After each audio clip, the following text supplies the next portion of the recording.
Ya, selamat siang Mitra Tia TV, apa kabar Anda? Saya Sena Herfram, senang sekali hadir dalam Newspedia hari ini Kamis, tanggal 23 September 2021, yang kami siarkan secara langsung dari Studio 2 TA TV. Dan kali ini kita akan bersama Asosiasi Media Siber Indonesia, AMSI, untuk membahas seputar jelang JDC. Apa itu JDC? Yaitu Jateng Digital Conference tahun 2021. Nah, berkaitan dengan tema ini sudah hadir bersama kami ada Ketua AMSI Jawa Tengah, Bapak Nurkolis. Apa kabar? Ya. Selamat siang. Baik, alhamdulillah. Selamat siang, Mas. Selamat siang pemirsa TA Baik, TV. sedang bisa ketemu Pak Nurkolis. Ya. Sehat pastinya ya. Ya, Mas. Dan tidak sendirian, beliau bersama Ketua Panitia JDC 2021 ada Bapak Deka Hendratmanto. Pak Deka, apa kabar? Baik, terima kasih. Selamat siang juga, Selamat siang. selalu semangat. Dan Mitra TA TV langsung saja kita akan bahas bersama tentang JDC. Tapi sebelumnya ini ya, barangkali nih Pak Nurkolis ya, Oke. pemirsa itu mungkin ya sudah pernah dengar AMSI gitu dan sudah tahu kepanjangannya apa, Asosiasi Media Siber Indonesia. Tapi apa dan bagaimana AMSI barangkali belum tahu ya. Oke. Iya, Mas. Boleh dijelaskan dulu ini. Ya. Ya, jadi AMSI ya atau Asosiasi Media Siber Indonesia ini merupakan organisasinya teman-teman pengelola media siber, Mas. Jadi di Indonesia itu sebetulnya kalau saya flashback ke belakang ya, Indonesia ini saat ini ada 43.000 lebih media siber atau orang mungkin lebih mengenal media online gitu ya. Ini berdasarkan data dari Dewan Pers. Tapi dari 43.000 lebih media siber yang ada ini, yang prudent itu hanya 10% ya, Mas. Nah, maka kami dari beberapa teman media-media siber seperti ada Detik, ada Kompas, ada Tribun, Antara, kemudian ada Viva News, Kumparan, Tirto ID, dan sebagainya. Ini menghimpun diri, membuat wadah namanya Asosiasi Media Siber. Jadi seperti itu didirikan tahun 2017. Ini secara nasional? Secara nasional. Oke. Nah, kebetulan saat ini sudah ada di 21 provinsi, termasuk salah satunya di Jawa Tengah. Nah, untuk Jawa Tengah sendiri kita sudah 2 kali melakukan konferensi wilayah dan kebetulan saya termasuk salah satu pendiri di AMSI di Jawa Tengah tahun 2017. Saya kebetulan mendapat amanah jadi sekretaris. Nah, kemudian konferensi yang kedua kemarin tahun 2020 saya dipercaya teman-teman menjadi ketua. Itu sih, Mas, barangkali latar belakangnya itu. Oke. Nah, tadi dikatakan bahwa ada 43.000, tapi hanya 10% yang kemudian ini bersama-sama di asosiasi ini. Yang lainnya kemana atau memang belum digandeng atau bagaimana ini? Ya, jadi begini. Dari 43.000 lebih ini yang prudent, saya tadi mengatakan yang prudent itu baik dari sisi bisnisnya maupun dari sisi kontennya, ini hanya 10%. Nah, 10% ini sebagian diantaranya bergabung di AMSI, Mas. Ya, jadi di AMSI. Nah, kenapa? Karena di AMSI itu kita pengen menghimpun diri, menjadikan media-media anggota ini prudent, baik itu. Kalau kami sering mengistilahkan begini, sehat bisnisnya, berkualitas kontennya. Nah, itu. Jadi media-media yang tergabung di AMSI itu insya Allah ini saya berdasarkan yang sudah kita lakukan selama ini program-programnya, ya bisnisnya bagaimana kita prudent, betul-betul prudent, betul-betul kuat gitu ya. Jadi tidak dikelola sembarangan tapi dikelola serius bisnisnya. Nah, dari sisi kontennya juga konten-konten yang berkualitas itu ya, betul-betul memenuhi kaidah jurnalistik, tidak konten beda dengan medsos ini, Mas. Jadi kalau medsos kan apa aja masuk ya. Nah, ini kita kan punya etika-etikanya, punya ilmunya gitu ya. Ada misalnya ya memenuhi kaidah-kaidah jurnalistik, ada cover both side, asas keseimbangannya. Jadi itu betul-betul merupakan fakta real, bukan opini dari penulisnya gitu. Tapi kalau medsos kan tidak. Nah, itu sehingga anggota-anggota AMSI itu betul-betul nanti sebuah media yang memenuhi semua persyaratan sebagaimana yang disyaratkan oleh Dewan Pers. Misalnya nih, tadi ketika prudent dari sisi bisnisnya, medianya, sebuah media untuk prudent di bidang bisnis kan harus punya badan hukum yang sesuai legal formal yang dipersyaratkan ya. Nah, ini legal formal berdasarkan aturan Dewan Pers itu harus berbadan hukum Indonesia. Nah, berbadan hukum di mana yang dimaksud yaitu PT, Mas. PT pun tidak boleh lagi kita sembarang PT. Kalau dulu ya ada sebuah koran atau media itu badan hukumnya PT, tapi di situ ada lingkup usahanya kontraktor gitu, ada lingkup usahanya perdagangan umum itu sekarang nggak bisa. Jadi lingkup usaha dari PT yang menaungi pers, ya menaungi bisnis pers, perusahaan pers, ya harus pers, lingkup usahanya. Tidak boleh lingkup usahanya campur dengan macam-macam. Itu misalnya itu. Kemudian yang kedua, pemimpin redaksinya itu harus memiliki kualifikasi sebagai wartawan utama. Jadi itu melalui sebuah uji kompetensi. Jadi seorang pimpinan redaksi anggota AMSI itu bisa dipastikan sudah lulus uji kompetensi wartawan utama. Kan itu ada muda, madya, ada utama. Nah, kalau pimpin redaksi itu harus utama. Nah, ini hal-hal seperti itu kita atur di AMSI, Mas. Jadi anggota AMSI itu hampir bisa dipastikan bukan media abal-abal. Seperti itu. Bisa dibilang mungkin kalau di luar AMSI itu masih banyak media online yang abal-abal, tidak berbadan hukum, atau mungkin penulisnya itu pemilik portalnya bukan seorang jurnalis atau bagaimana? Ya, kalau saya tidak mengatakan seperti itu sih ya, tapi saya lebih ke ini dulu, ke AMSI itu yang ada di AMSI itu saya berani jamin bahwa itu medianya media-media yang kredibel. Tapi mohon maaf ini Pak, misalnya saya sebagai seorang individu ya, bukan seorang wartawan, saya punya portal berita. Saya mungkin comot sana, comot sini, saya masukkan ke portal berita saya. Itu saya sudah disebut punya media siber atau bagaimana ini? Jadi begini, itu bisa dikategorikan dua hal, Mas. Satu, media siber yang memiliki produk jurnalistik, sama produknya itu non-jurnalistik. Nah, kalau media sosial seperti itu, kalau misalnya kayak blog segala itu mungkin kalau jenengan sampaikan tadi mirip dengan blog ya. Blog itu produk yang dihasilkan atau kontennya itu belum tentu ya, bukan selalu bukan ya, karena bisa aja blog yang dimiliki oleh seorang jurnalis ya.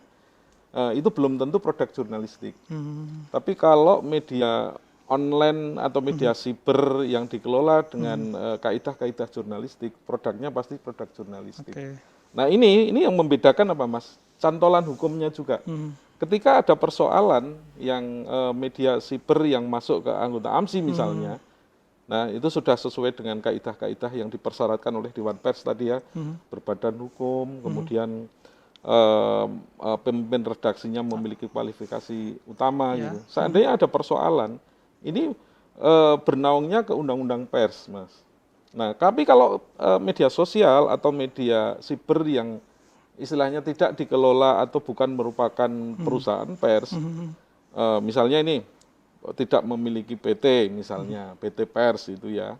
Kemudian yang kedua, pemimpin redaksinya tidak berkualifikasi sebagai wartawan utama. Sebenarnya ada persyaratan yang lain masih ada ya, ada banyak itu, ada beberapa lah gitu ya. Nah, ini seandainya terjadi persoalan hukum, nanti dia bisa kena undang-undang KUHP, undang-undang pidana, atau bahkan undang-undang ITE yang memiliki ancaman hukuman pidana penjara. Tetapi untuk bisa melihat ke sana, sekarang ini ada yang namanya verifikasi Dewan Pers. Nah, inilah maka asosiasi yang AMSI ini yang ada ini juga akan membantu anggotanya untuk menuju verifikasi Dewan Pers itu. Jadi kalau sudah terverifikasi, nanti ada persoalan-persoalan akan dikembalinya ke Dewan Pers, ditengahi oleh Dewan Pers. Tapi kalau tidak, nanti bisa kena undang-undang ITE ataupun KUHP. Nah, yang kasihan pemretnya ini terancam hukuman pidana ini. Nah itu. Dewan Pers nggak bisa ikut campur, bisa melindungi juga gitu ya. Betul. Masih ke Pak Nurkolis, kalau tidak salah akan ada event besar begitu ya untuk AMSI Jateng ini. Mungkin boleh dijelaskan itu. Jadi begini. Kami di akhir tahun kemarin ya di konferensi wilayah Jawa Tengah itu pada bulan November. Nah setelah bulan November konferensi mesti lanjuti dengan raker ya, rapat kerja pengurus itu, pengurus dan anggota. Nah akhirnya di awal tahun 2021 kami menyelenggarakan raker. Nah dari rapat kerja ini kemudian muncul beberapa program kerja, utamanya apa program kerjanya 1, 2 dan sebagainya gitu. Nah kami memang program-program kerjanya itu seperti antara lain peningkatan kapasitas pengelola media berupa pelatihan-pelatihan itu. Nah, salah satu program kerja yang kami rancang dari hasil rapat kerja atau raker kemarin itu adalah pelaksanaan Jateng Digital Conference. Nah, Jateng Digital Conference ini sebetulnya merupakan sebuah rangkaian menuju Indonesia Digital Conference. Nah, Indonesia Digital Conference nanti akan dilaksanakan oleh AMSI Pusat pada bulan November.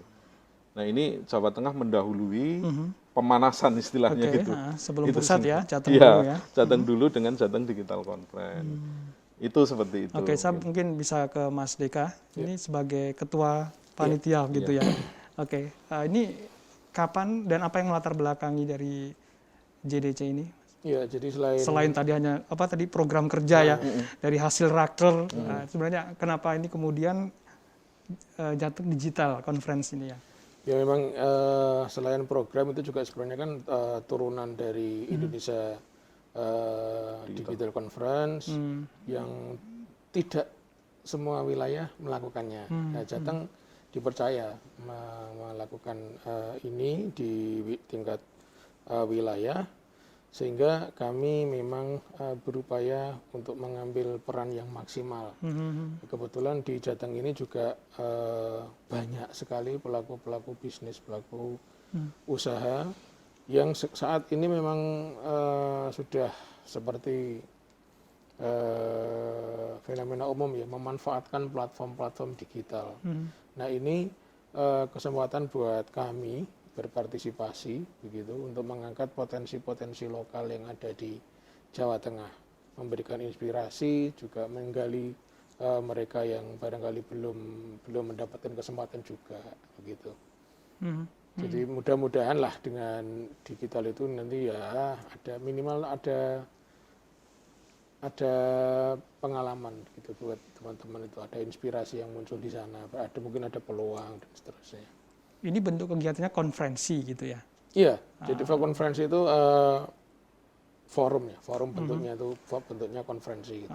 Diskusi. Untuk anggota AMSI se-Jateng nanti yang hadir atau ada di luar dari AMSI juga nanti? Yang target sasarannya sebenarnya bukan bukan anggota itu AMSI. Kami yang penyelenggara ya. Cuman target sasarannya adalah umum.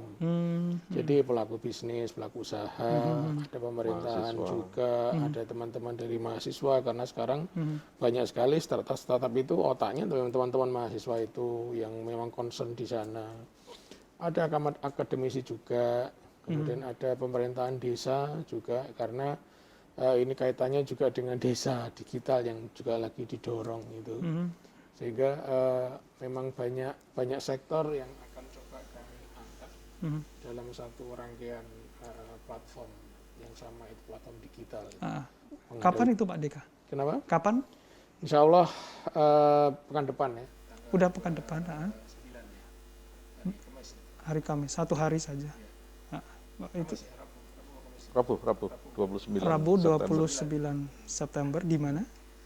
Di virtual itu Mas. Oh, secara virtual. Oke. Nanti di sini juga kan. Jadi mungkin kalau saya boleh nambahin boleh, Mas ya. Jadi ini kita laksanakan secara hybrid.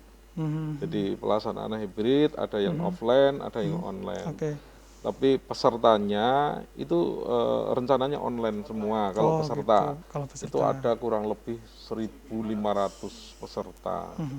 Nah kalau yang pembicara itu yang ada yang offline dan ada yang online. Kalau yang offline nanti di sini di ballroomnya TATV kebetulan, karena ini TATV kan merupakan anggota AMSI juga, yang solotrust.com-nya gitu.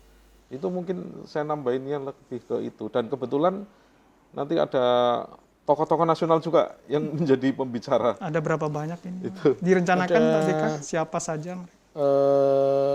Ada beberapa tokoh nasional yang hadir ya. Nanti yang sudah dipastikan hadir malahan Mas. Ada Ketua OJK, Mas. Dari keynote itu kami mengundang Profesor Wimbo Santoso, Itu Ketua Dewan OJK itu. Komisioner OJK. Oke. Itu nanti rencananya akan mengisi keynote. Mhm. Kemudian juga kami di konferensi virtual ini juga akan dibagi 3 segmen. Segmen yang pertama kami membahas tentang memacu pertumbuhan desa di era digital. Oke. Insya Allah nanti akan dihadiri oleh Menteri Desa sendiri. Oke, sebelum lebih lanjut dijelaskan untuk segmen-segmen nanti di acara konferensi, kita jeda dulu ini Pak Nurkolis, Oke, Pak Dika. Dan Anda mitra TATV pastikan tetap bersama kami karena Newspedia akan segera kembali sesaat lagi.